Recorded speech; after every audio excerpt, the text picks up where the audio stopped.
Breaking news Pocharam campus ను విస్తరించి ఉన్నది ఇన్ఫోసిస్ అయితే దాంతో కొత్తగా 17,000 ఉద్యోగాలు రాబోతున్నాయి. దావోస్ వేదికగా మంత్రి శ్రీధర్ బాబు సమక్షంలో ఇన్ఫోసిస్ సిఎఫ్ఓ జయేష్ ప్రకటన చేశారు. తొలి దశలో 750 కోట్లతో పెట్టుబడులు పెడతారు. వచ్చే 2-3 ఏళ్లలో ఈ నిర్మాణం పూర్తవబోతోంది. ఇక ఇప్పటికే ఇన్ఫోసిస్ హైదరాబాద్ లో దాదాపు 35,000 మంది ఉద్యోగులున్నారు.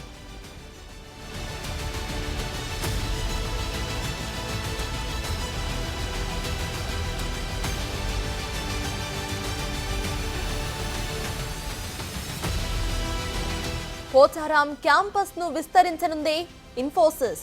దాంతో కొత్తగా 17,000 ఉద్యోగాలు రాబోతున్నాయి. దావోస్ వేదికగా మంత్రి శ్రీధర్ బాబు సమక్షంలో ఇన్ఫోసిస్ సిఎఫ్ఓ జయేష్ ప్రకటన చేశారు. తొలి దశలో 750 కోట్లతో పెట్టుబడులు పెడతారు. వచ్చే 2-3 ఏళ్లలో ఈ నిర్మాణం పూర్తవుతుంది. ఇక ఇప్పటికే ఇన్ఫోసిస్ హైదరాబాద్ లో దాదాపు 35,000 మంది ఉద్యోగులు ఉన్నారు.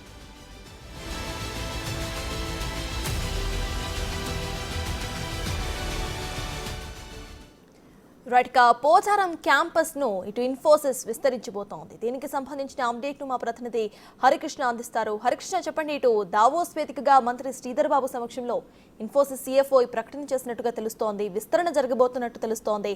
అసలు అప్డేట్స్ ఏంటి?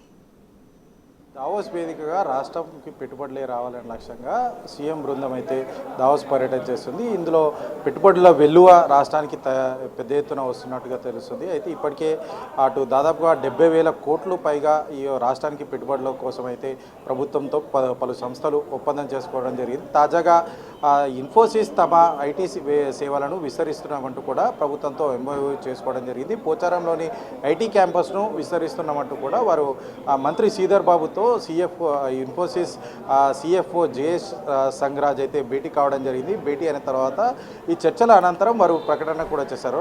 హైదరాబాద్లో పోచారంలోని ఐటీ క్యాంపస్ను అయితే విస్తరిస్తున్నాం. దాదాపు 700 మొదటి దశలో 750 కోట్ల పెట్టుబడితో అయితే ఈ క్యాంపస్ని విస్తరిస్తున్నాం.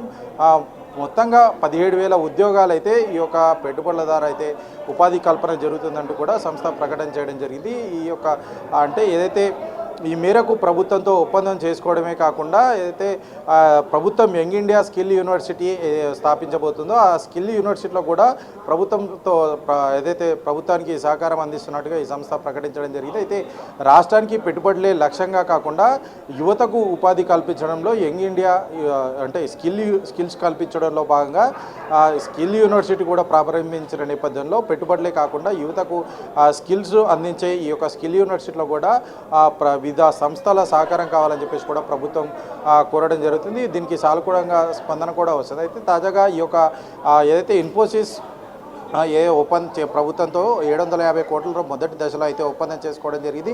17,000 ఉద్యోగాలు అయితే ఈ యొక్క ఒప్పందం ద్వారా అయితే ఉద్యోగ అవకాశాలు కల్పించనున్నారు. అంతేకాకుండా స్కిల్ యూనివర్సిటీ కూడా ఇన్ఫోసిస్ సంస్థ సహకారం అందిస్తున్నట్టుగా అయితే ఈ మేరకు సిఎఫ్ఓ జయేష్ సంగ్రాజ్తో అయితే ప్రభుత్వం ఒప్పందం చేసుకోవడం అయితే జరిగింది.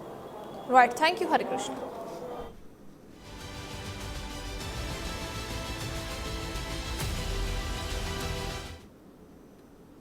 ఇక అంతకుముందు హైదరాబాద్లోని తమ క్యాంపస్ విస్తరించబోతున్నట్లుగా విప్రో ప్రకటించింది. ఫైనాన్షియల్ డిస్ట్రిక్ట్ గోపనపల్లిలో కొత్తగా మరో ఐటీ సెంటర్ను కూడా నెలకొల్పబోతోంది. దీంతో అదనంగా ఇప్పుడు 5,000 మందికి ప్రత్యక్షంగా అండ్ పరోక్షంగా కూడా ఉద్యోగాలు రాబోతున్నాయి. దావోస్లో ప్రపంచ ఆర్థిక వేదిక సదస్సులో సీఎం రేవంత్ రెడ్డి, ఐటీ మంత్రి శ్రీధర్ బాబు, విప్రో ఎగ్జిక్యూటివ్ చైర్మన్ రిషద్ ప్రేమ్జీతో సమావేశమయ్యారు. హైదరాబాద్లో ఐటీ వృద్ధిలో విప్రో కీలక భాగస్వామిగా ఉంది. విప్రో క్యాంపస్ విస్తరణతో రాష్ట్రంలో సాంకేతిక రంగం మరింత వృద్ధి చెందబోతోంది. ఐటీ రంగంలో ఉపాధి అవకాశాలు మరింత పెరగబోతున్నాయి. కొత్త ఐటీ సెంటర్ రాబోయే 2-3 ఏళ్లలో పూర్తి కాబోతోంది. ప్రభుత్వంతో విప్రో చేసుకున్న ఈ ఒప్పందంతో ప్రపంచ ఐటీ పెట్టుబడుల గమ్యస్థానాన్ని ఇటు తెలంగాణ ఖ్యాతి మరింతగా బలోపేతమవుతుంది.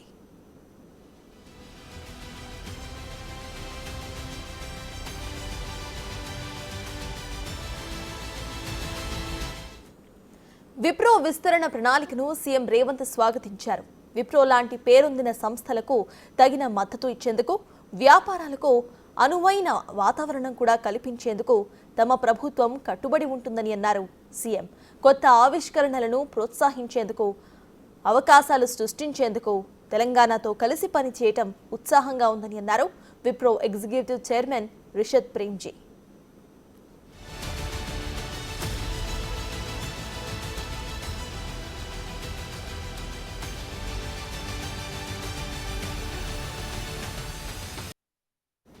యంగ్ ఇండియా స్కిల్స్ యూనివర్సిటీతో పాటు ప్రభుత్వం అమలు చేస్తున్న వివిధ నైపుణ్యాభివృద్ధి కార్యక్రమాల్లో కూడా భాగస్వామ్యం పంచుకోవాలని మంత్రి శ్రీధర్ బాబు విప్రోను ఆహ్వానించారు.